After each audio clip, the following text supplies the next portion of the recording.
Welcome to Resiliency Talks, a podcast where we celebrate the invincible human spirit and the triumph of the human will. Hosted by Essi Bagheri, a former child soldier refugee who has walked through 17 treatment centers, 29 detoxes, and experienced homelessness. Today, Essi stands as a beacon of hope and resilience, having transformed his life to become a productive member of society, a TEDx speaker, a published author, and the host of this very podcast.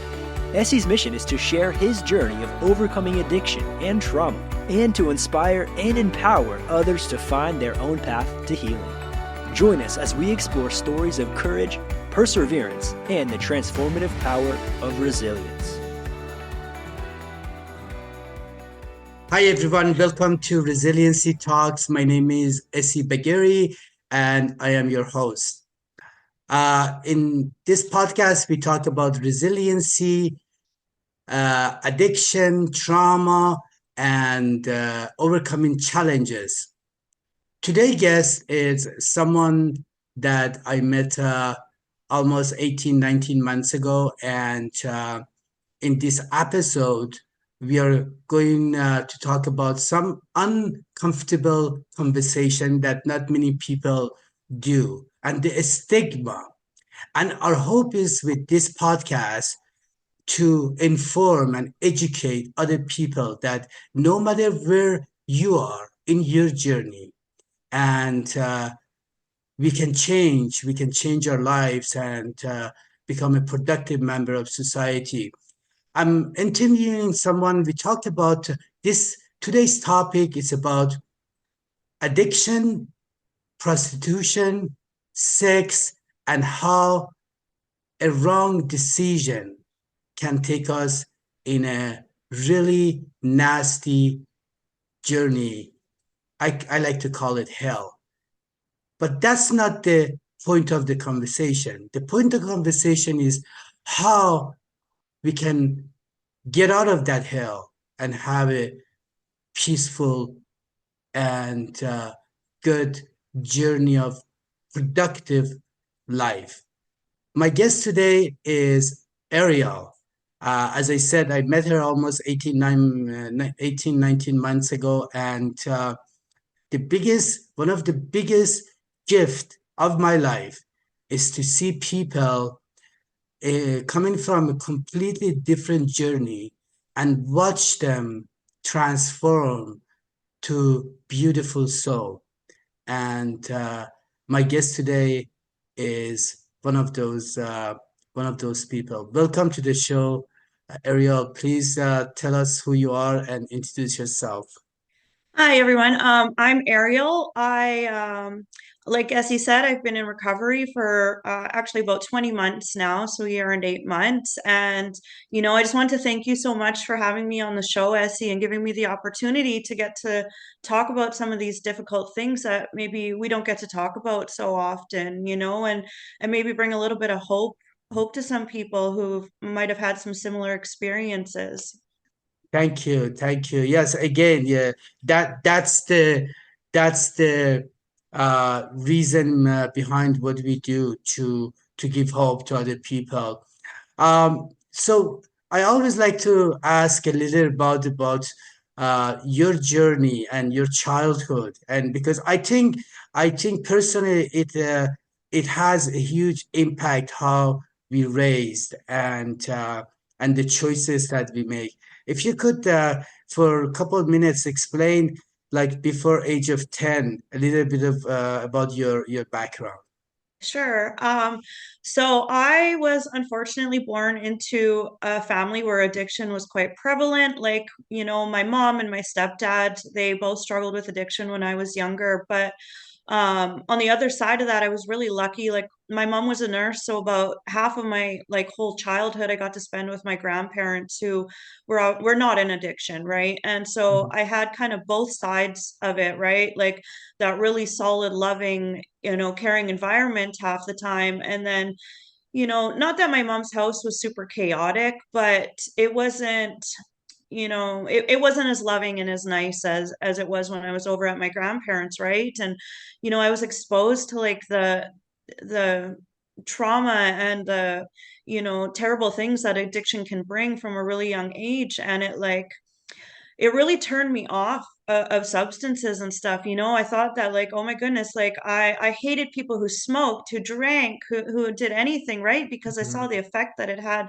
on my own parents. And I never would have imagined I would end up there, right? I Mhm. had a younger sister, and we kind of made our way through that. And yeah. That's awesome. Yeah, totally. We like I can relate. I never in a million years thought that one day I end up where I end up, and there's and this is the common theme about when it comes to addiction and other stuff that we go through and suffer. So you you've been as I said earlier, this is an uncomfortable conversation, but both of us, this is new for me too to talk about this. But when the first time you start prostituting and being doing work for what do you call it, sex worker we call it, and I don't know the political right way to talk about to say that, but how did you end up, and what makes you like was it like you just decide I want to be a prostitute, or how that end up being your journey? Yeah, so not so much. I didn't just wake up and decide I wanted to be a prostitute. I had just gone through a breakup with the father of my children. I had two children with him, and he kind of just like disappeared out of our lives, and that had left me really depressed and also financially unstable. And you know so for about a year after he left, I just tried to do the work, regular working thing, and Mhm. trying to support my kids that way. And yeah, it was about a year after that the group of girls I was hanging out with, I had no idea they were like doing that kind of thing, right? But they had been, and they saw kind of like how much I was struggling with trying to make ends meet, and take care of my children. And they slowly, like, to start, kind of like talked me up into it, right? And like, oh, Mhm. you can make a lot of money in a really, really quick little amount of time. I wouldn't have to have daycare for my kids. Like, I had people who could watch my kids for a couple hours, right? That was no problem. And it was just such an easy way to make a little bit of money. I mean, I wasn't right away like, oh yeah, this is a great idea, right? Mhm. But it came to the point where I just, like, I was down to my last couple of dollars, and I'm like, oh, of course I'm just going to give this a try, whatever. I don't know what else to do anymore. And I wasn't using drugs. I was drinking a little bit at that point, but nothing more than just the same kind of thing we would do on the weekend.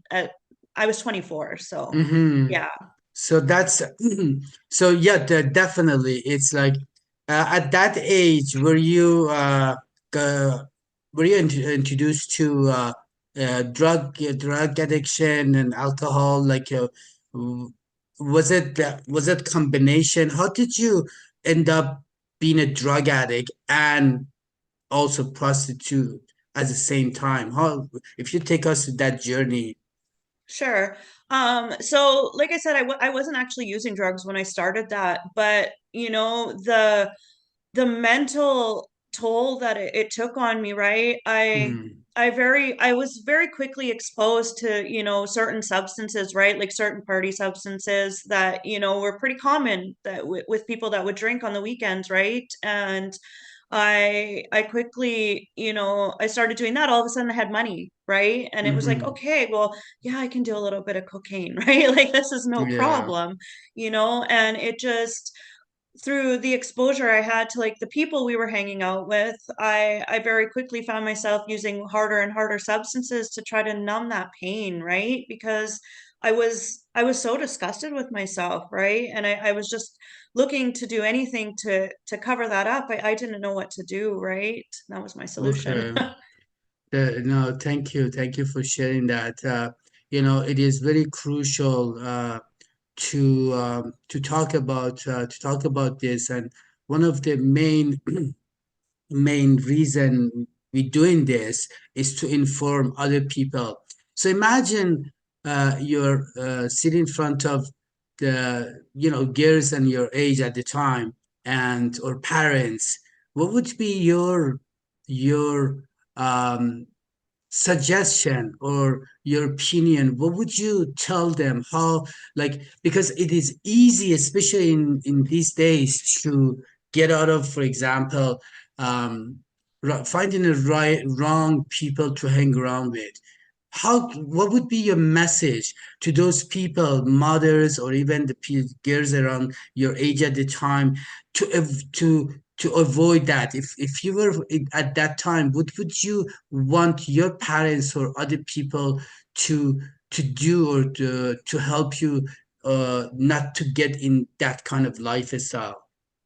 For the girls, for sure, like at that time I realized what I was doing wasn't great, right? Mm-hmm. And I knew deep down in my heart that it wasn't the right thing to be doing, right? And like I was hiding my behaviors, like I was being very sneaky and lying and trying to cover up what I was doing. And I think that if I would have just been true to myself, right, and trusted that, like, I knew I was not going down a good road, right? And maybe would have either stopped myself or looked for help, right? And talked to the people who I trusted. I don't know that it would have gotten so bad, but I was so scared at that point, right? I Mm-hmm. didn't think that I could talk about it. And for the mothers and stuff, I'm really not sure, because I don't know if my mom really stood a chance, right? She Um, yeah, she tried, like, to help me, and she ended up taking my kids for me because I presented to her as a mental health crisis, and it was a little bit at that point. Like, I was severely depressed and I didn't know what to do, but the fact that I was being so, like, I was lying so much and being dishonest, right? I think it was hard for her to really tell what was really going on. But I was also 2 hours away from her, so I think if we might have seen each other a little bit more often and stuff, she might have been able to intervene a little bit better, right? mhm. But So another word, your message is like, especially when you said about your friend introduced you to that Mhm. line of work. It is it correct to say to watch who's you surrounding yourself with, especially the people? Yeah, absolutely.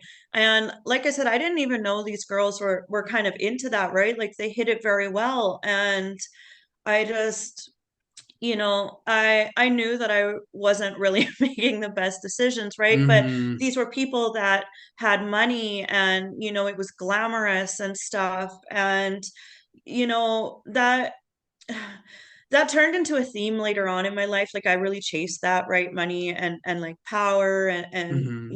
and wanting to look a certain way. But I think that's not really what's important, right? Mm-hmm. And I think if I would have realized that from a younger age, maybe I could have avoided some of this. There's a lot more important things in life, right? For sure, for sure. So now you are 20, uh, 24, you're studying, doing that secretly, and you start to really get into your conscience that deep down you knew that this is wrong. And so, in other words, what are you saying as you don't have to be addicted to drugs or other stuff and able to get to the prostitution. There are Hmm. people that they doing it because of the money or some other stuff. But what I really, because this channel is about overcoming and addiction and trauma. And do you think at the time you had some trauma that you never actually look into to get help, or you did, or you thought that that's just normal or no big deal? Yeah, absolutely. and it probably stems back to like early childhood, right? My dad Hmm. had kind of left us when I was very young, about 3 years old. I mean, my parents had their own problems, whatever. Hmm. But that definitely had an effect on me. And then the stuff that I went through with the father of my children really, really, really had a deep effect on me, right? Like I got cheated on a lot. I got, he just abandoned us, right? Hmm. And I had two small children, and I didn't realize that at the time, but now like looking back on my life, that is 100% the turning point of where everything just went sideways. Yeah. Sideways. Yeah, Yeah. that makes sense. That makes sense. So, the way that your parent, you grew up, I can relate to that because that's kind of my. So I always talk about childhood trauma is it's real, and I realized that later on in recovery, and that's why I got help. So uh, now you're doing this work, and you're making money, you take care of your kids. And when did actually, like, if you want to talk about some of the when did actually prostitution and addiction got really heavy for you to realize, oh, you knew in your heart that it is a problem, but you are already deep in it. You know what? It didn't even take very long, right? Like I would say really a month or two, and I was like, fully immersed in substance use. And at that point, when I started to get into the heavier substances, my mom had my kids at that point, and I think that's about the point where I really started to realize that it was a problem. My mom, working in the school system, she's got the summer off, right? And she took my kids for that summer. This kind of started in like June or so. And my intention was to have them back, by the end of August and have my daughter enrolled in school, and things would be good. And when August came around that year, and I had no intentions of having my kids back at that point. Like there was no possible way, right? I think that's when it really hit me that, oh my goodness, like I have a really big problem here, and this Mhm. is not okay. And that's how old were you at the time? I was still 24 at that point. 24. And Yeah. that's the time that you knew that as a mother, you're not capable of taking care of, never mind your children, but yourself. And that's where, uh, I don't know about you, but in my case, when I got to the point that I didn't care because I I basically lost hope. It's like, I said, and that's the dangerous place that many of us, went with our decision. So now, see, when we talk about addiction and prostitution, Ariel, I I've been around addiction and prostitution, and uh, is it correct to say there is a collision between addiction and sex when it comes to, for example, I don't know about women, but a lot of men really get addicted to prostitution and to, as sex workers, and it's like a combination. And what's your thoughts on that? Yeah, I mean, absolutely. I think, even women who aren't into sex work, right? Like addiction and sex just they kind of go together. And I think, a lot of women maybe don't even realize that what they're doing could equate to sex work, right? When they're in addiction. We as females often use that as a means to get drugs, or Hmm. to get a guy to get us stuff, right? And like, I mean, I was outright asking for money, but I know plenty of women who are just sleeping with somebody just to get drugs to feed their addiction, right? And I think that they go so well together. Like I mean, I don't know anything else that goes quite as well Yeah, together, right? it's really. the reason I asked that is myself, while I was in my active addiction, my perception, Ariel, with prostitution and in women in general was completely different. And uh, and then I always, at the time I was so sick. Then I realized that you know that uh, at the time I was in deep of my addiction and I was so self-centered. But here's the thing: I became friends with many prostitutes while I was there. And then I listened to their story. I listened to where they come from. And 99% of them, they were sexually assaulted or they had traumatic life experience. My perception completely changed, and I find this compassion. And as a matter of fact, there was a prostitute which I called friend. And later on, we became friends, and it wasn't like that was so norm. Is the person who really encouraged me to get in recovery, and she saved my life. And I always talk about that. This is not is not a it's like that's why I'm doing this podcast. That's why I have guests like you and other people to talk about this. And so now, if you tell us a little about, now you're in deep of your addiction. Yeah, you're deep into your addiction.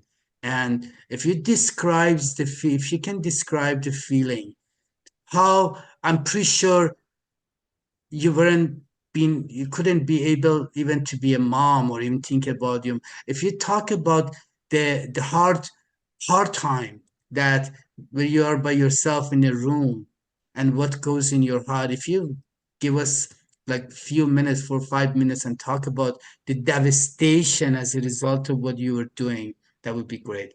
Sure. So yeah, kind of after I realized like I was just too deep into this, right? For about a year there, I really, really tried, desperately to do whatever I could to try to get them back. I ended up at my parents for a month or two, and I really tried. Like I was so devastated, but the fact was my addiction had too much of a hold on me. And so I cleaned up for a couple months there, but then I ended up going right back out. And because I didn't have any help with that, right? And I kind of went right back to where I was. And that was just, it was such a lonely and sad place to be. And I felt so lost, right? I was, Mhm. for many years, like I was trying to find, some way out of it. But while I was doing that, I was just getting deeper and deeper into it, right? Because I wasn't dealing with any of that trauma or anything. And you know with the sex work stuff, like I was so absolutely humiliated about that, right? Like I Mhm. wouldn't talk about that with people. That was a secret I kept, even amongst other people in addiction, right? Like that wasn't something I wanted people to know about me. And that really killed me, right? Like my whole life just became a giant lie. Mhm. And that was really, yeah, that was really devastating, right? And that changed all of my behaviors and the way that I interacted with people, right? I was so unhappy with myself, and I was so unable to love myself that I just, I started acting out. I ended up in codependent relationships, right? And I was trying to just do anything to not have to be alone with myself, right? Because you mentioned like sitting alone in a room. Well, I couldn't do that. Right. Mhm. I couldn't be alone with myself, right? I constantly had to be surrounded with people. And you know I ended up, because I was so humiliated with the sex work thing, I started going down different avenues, getting into criminal activity, right? Started wanting Mhm. to sell drugs, not just wanting to sell drugs, I did, and that became the whole front for it, right? Because I wanted to have the money and everything, but I didn't want to have that label of, escort or prostitute slapped on me, right? I wanted to live that glamorous life. It's not Mhm. glamorous at all, but that's what I was going for at that point. And I thought that that would somehow make me feel better about myself, right? That whole sex work thing really just ate me alive inside. And I went for 7 years, I think just 7 years straight. I wasn't sober a single day. Right. And, Mhm. and I mean that, like, I ended up addicted to opiates. So there was not one single day in that time that I was sober. And I, I had, eventually conceded to myself that I'm just going to die an addict, right? Like, there's nothing that I can do that is going to take this pain away, that I'm not going to be able to get out of this, right? Because in order to do that, I'm going to have to be alone with myself, and I can't do Mhm. that, you know? Yeah, that's this is pitiful of income. It's just devastating, devastating. I really, admire you, seeing you and watching you grow in last 20 months, and it's absolutely a gift that.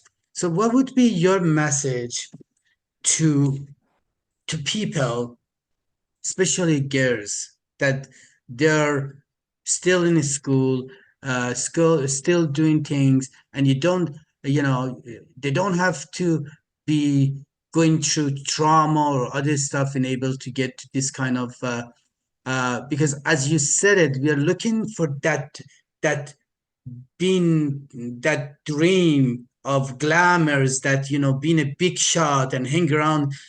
My experience showed, being around addiction and a lot of criminal activity that I watch. Thank God I haven't done, but uh, it's all end up being the people that I know. Either they're dead, or they're in jails, or they're in and out of treatment centers, and so there is no end game when it comes to that kind of thing. What would be your message for those women, those girls that they they grow up and they wanted, they have no clue.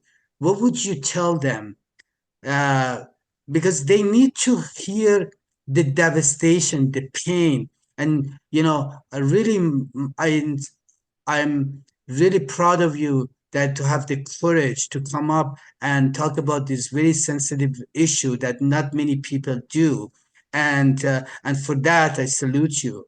And so, what would be your message to those people, and what kind of action do you think they should take to not end up in a position that you or other girls end up?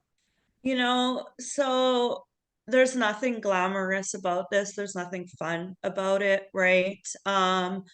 Prior to getting into that, I had been in university for nursing. I was 3 years into it, and I think a lot of the problem had been the mental health, right? So, Mm, first off, like, if you're struggling with mental health in any way, or just reach out for help, right? Like, there is help out there, and it's not worth not dealing with it, right? There's also so much stigma around mental health, right? And we need to continue to work to remove that, because I think if there wouldn't have been so much of that at that point, maybe I would have seek help a little bit more, right? Um, and then with the financial stuff, the real reason why I got into it, right? Things don't stay hard forever. And our mhm, circumstances are always going to change, right? And this is not just a quick and easy fix for that, right? I would not recommend, you know, I wouldn't recommend going down that road, right? My life would be a lot different today if I hadn't done that, right? And I've mhm, the amount of pain and destruction that has happened in my life as a result of those decisions when I was 24 are just, they're immeasurable, right? Like I can't even explain how much I hurt myself, and I didn't have to, right? There was Mm-hmm. plenty of other things I could have done. At that time my parents were sober. They still are sober, but they were supportive if I would have opened up to them a little bit more. And you know even if you don't have parents you can open up to, right? There are healthcare professionals and stuff that are there to help. And I really should have dealt with that and stayed in school. I would have had a career at this point. I would still have my children. I mean, my children they're now 9 and 13, and when I left they were 1 and 5, right? Mm-hmm. And they've had to grow up, distance from their mother. I've been in their lives for the last year and a half, but like I'm never going to get those years back, right? I'm absolutely never going to get those years back. And of course I regret it, I mean, I've learned to deal with that and move on, but I wouldn't recommend anybody try Mm-hmm. that, right? It's absolutely devastating. And to have to like learn to love yourself again. And then now, yeah, I had trauma before that, which was immense, but now I have all this, additional trauma. And I didn't realize it at the time, but I've been, probably sexually assaulted more times than I could count since I got Mm-hmm. involved in that, right? And I didn't even realize that what was going on. And that's a lot to have to deal with, right? Like there's a lot of work that goes into having to come out of that. And you get wrapped up into just this dark, awful place, and it just feels unescapable, right? And Mm-hmm. like I said, I really just I'm not from on the West Coast here. I ended up out here, but when I did come out here, I really just thought I came out here to die, right? I didn't think that there was anything left for me after all the pain and you know trauma and destruction that had happened in my life. I didn't see a way out, and it doesn't have to be that way, right? Mm-hmm. Right? Mm-hmm. There is plenty of other things that we can do to, you know, fix things. And now I'm no farther than when I started. Like I'm farther behind than when I started, right? Like I've got way Yeah. more money problems now. I've, got a lot more stuff to deal with than I ever did in the first place. But So yeah, you're absolutely right. And what I'm hearing is like there is help, and thank you for mentioning that there is a lot of help. So I want to go back to couple months before you came to recovery. What was your mental state, your living situation, your health? Uh, I know because I saw you when you came, but I want the audience to describe the feeling, the emotion, and then the situation that uh, couple months before you come, and what was the turning point this time? sure.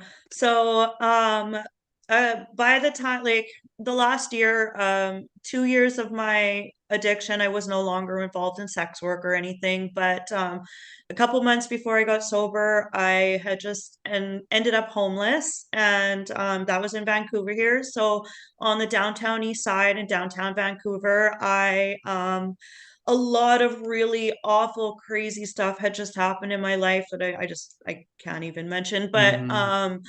it was enough that I just started doing all the substances I could. And, I was in this awful psychosis where like thought people were trying to kill me. I was running around downtown Vancouver with my like abusive boyfriend chasing me everywhere. And I was scared for my life, like absolutely terrified. I was hearing things, I thought like God was talking to me. It was just crazy. Like it was just Mm-hmm. so ridiculous. And that psychosis lasted, for probably 5 or 6 months. Like it was not fun. It was not fun at all. But yeah, So that's where I that's was. Yeah. so so that's where you were, and what was the turning point?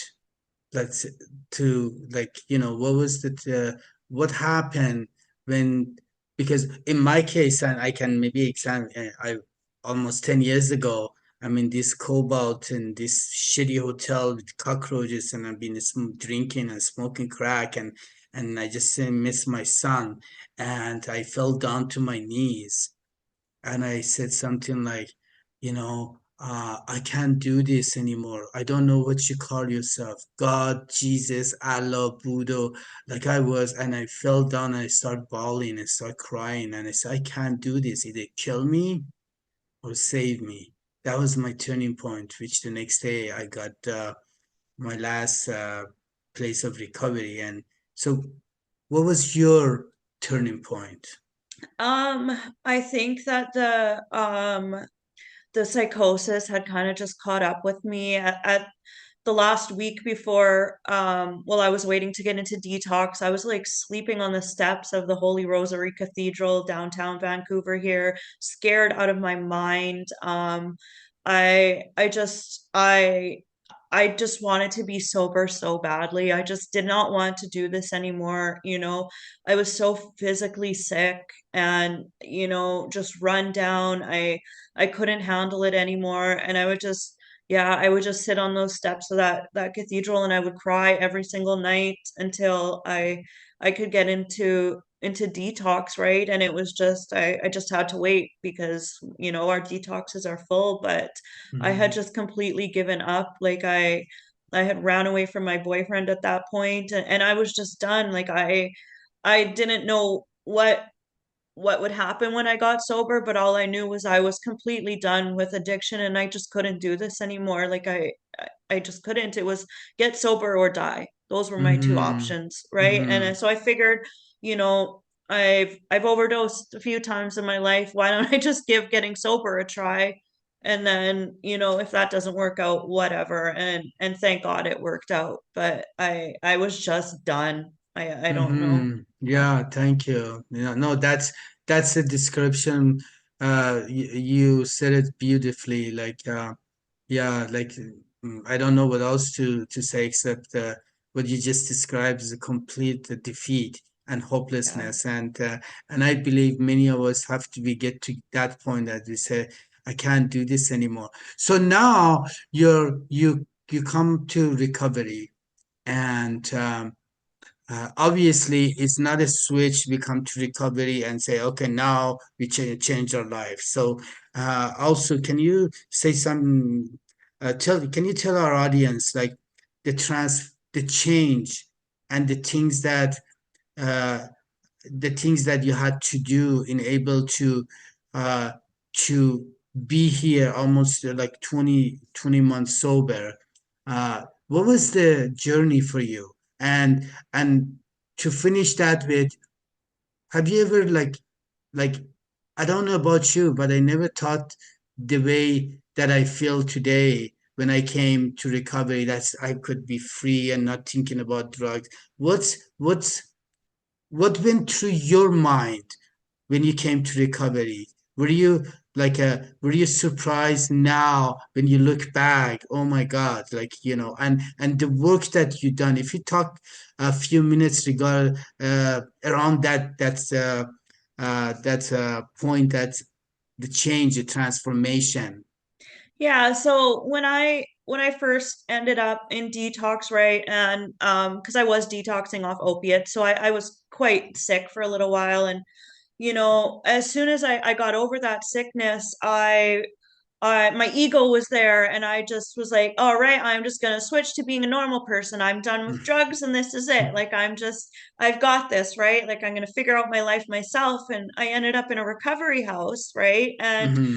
I was so annoyed. I did not want to hear it, right? I'm just like, I don't need to be here. Like, I've taken care of myself my whole life. Like, I can do it now. Thank you very much. No, I don't want to hear this, right? And Yeah. um that I wouldn't recommend anybody do that because that doesn't solve any of our problems, right? And I, so I kind of really fought with it. I ended up leaving that first recovery house after about a month and ended up in a shelter. And I was like, oh, I'm just gonna fix my life now myself. Like this will be fine. And and it was really, really hard. Like it's really hard to the pieces up and put them back together after, almost a decade of destruction, right? But so, um,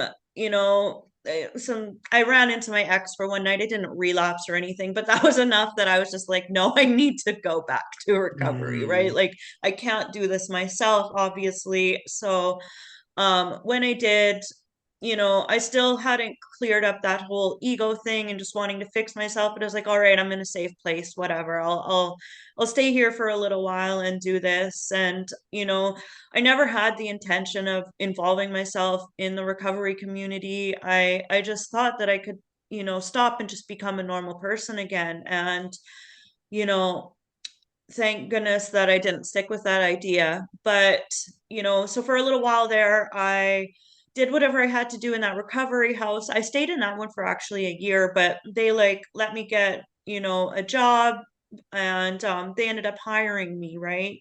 And mhm, I think I was about 6 months sober, right? And when I got to that point, I because I was going to be working in a recovery house, I think they were like, well, you gotta just like kind of go with this, right? Like you mm, can't, be so like, oh my gosh, I'm just gonna do this myself, right? yeah. And I think that's where the real turning point for me was when I got that job there.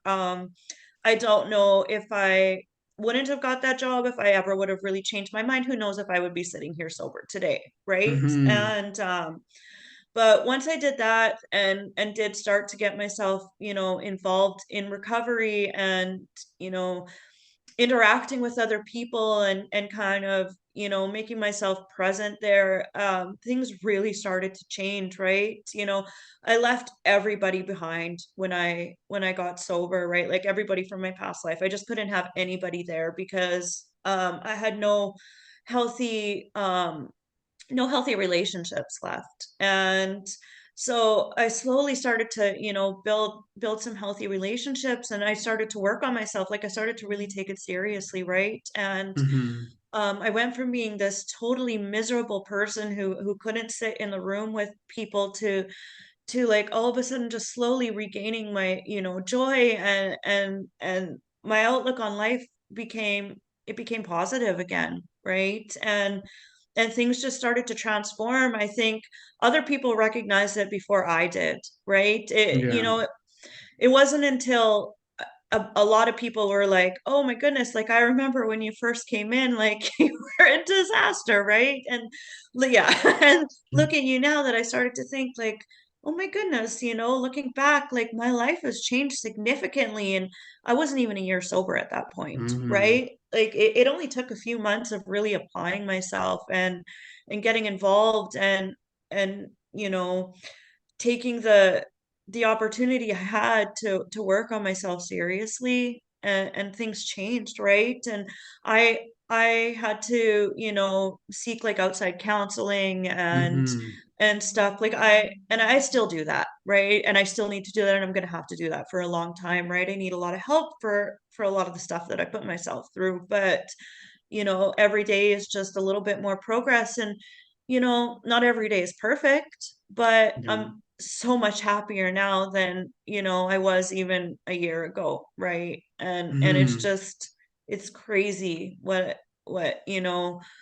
just getting involved and really like, you know, trying to dig deep and look at the things that have caused all this trauma and work on those things can do, right? of course, of course. No, that's absolutely, you're absolutely right. As I said, uh, it's simple but not easy. Mm-hmm. And that's why when we talk about resiliency, this is that. This is that. Like it's is it going to be hard? Yes, you bet it's going to be hard. Is it going to be worth it? Look at you, like from a place that and this is what one thing I like what you talk about. This is not a just a crash course and that's it, I'm done. This is a pro continue.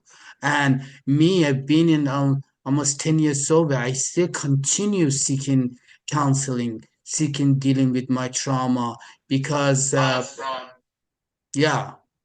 So Yeah, no, this is absolutely like a lifestyle change, right? And that's in every aspect of my life. And you know, I put so much energy into, doing things like getting drugs and money before, I owe it to myself to put this energy into my recovery, right? And to fully apply myself. And, the gifts that come out of that are just, I just can't even explain, right? yeah.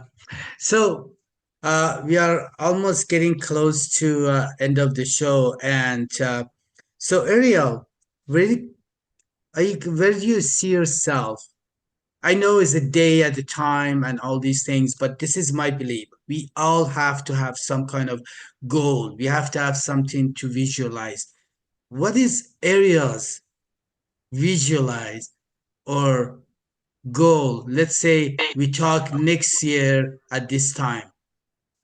You know, so next year at this time, I think right now my like shorter term goals are getting my children back. Like I've got that in the works already, right? And becoming a mother again and just continuing to, work with other people in recovery, right? Like that's Mhm. definitely the direction that I want to take my life in is, it is helping people because I've got all this like lived experience and all this stuff that I've gone through. I want to put it to use, right? Like that it Mhm. doesn't have to just, be this terrible time in my life. Well, I can take that and help people with that. And that's definitely the direction that I want to go in. Great, thank you. Thank you so much for being on our podcast and sharing vulnerably about your story. And I'm pretty sure, I have no doubt that many people will benefit from your story, and looking forward to hopefully update our audience maybe in a year where's area, and maybe we do a second segment. And so uh, if you like our podcast, and we will appreciate it if you enable to share to more people, more audience. If you could please share, subscribe to our channel, and if anybody needing any kind of support when it comes to treatment, recovery, detoxes, and any information regarding recovery, please do not hesitate to contact us at do not give up now.com. That's do not give up now.com. And if you have any question regard for Ariel, you also can please send us message, and I'll make sure that she get all the messages that you send. I'm pretty sure it's going to be, and also you can message on YouTube. This is going to be on YouTube, all the platform of the podcasting. And thank you very much for being us. Ariel, it's been a pleasure having you on the show, and all the best, and looking forward to have you on the show again. Thank you so much, Essie. This was lots of fun, and I really appreciate the opportunity to get to open up a little bit about some of the things that have gone on in my life. Thank you. Thank you. God bless, and talk to you soon. Thank you. Thank you for joining us for another inspiring episode of Resiliency Talks. If you've been touched by today's episode and feel inspired to continue on your own journey of resilience, I encourage you to subscribe to our podcast for future episodes filled with wisdom, insight, and encouragement. Together, we can cultivate a community of support and empowerment. And remember, no matter what obstacles lie ahead, you are never alone. Visit our website at donotgiveupnow.com to access resources, connect with others on similar paths, and find the support you need to keep moving forward. Thank you for tuning in, and until next time, always remember, resilience is not just a trait, it's a testament to the strength of the human spirit. Keep believing, keep striving, and never give up.